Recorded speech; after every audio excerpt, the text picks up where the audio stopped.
تعالیٰ کی رحمت اور اس کی طرف سے فضل اور کرم کی کوئی انتہا نہیں۔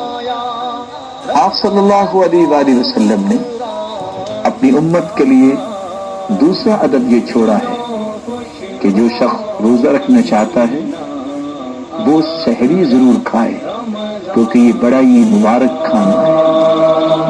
آ گیا پھر گلشن اسلام میں عہد بہار، آ گیا عہد بہار، پھر گھر گھر میں جاری ہو گیا قرآن کا۔ ماہ رمضان ماہ رمضان ماہ رمضان آ گیا۔ رمضان کا مہینہ اللہ کے انعام و اکرامات کا مہینہ ہے، اس کی بخش و عنایات کا مہینہ ہے، اللہ کے تقرب کا مہینہ ہے، تقرب کے حصول کا مہینہ ہے، اور اس کی خوشنودی کو حاصل کرنے کا مہینہ ہے۔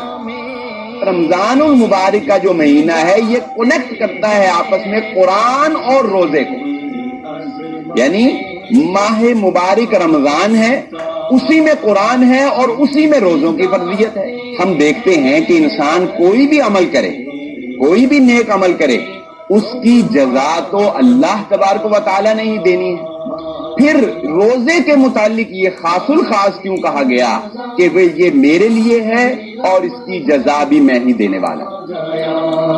ماہ رمضان ماہ رمضان ماہ رمضان آ گیا۔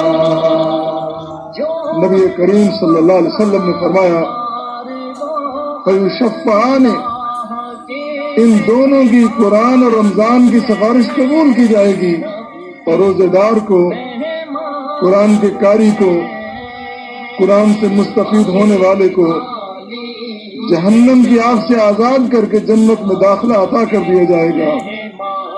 آپ صلی اللہ علیہ وسلم نے فرمایا لیس الصیام من الاکل والشرب، روزہ صرف کھانے پینے سے رکنے کا نام نہیں، اصل تو روزہ یہ ہے کہ انسان گنہگاری سے بچ جائے۔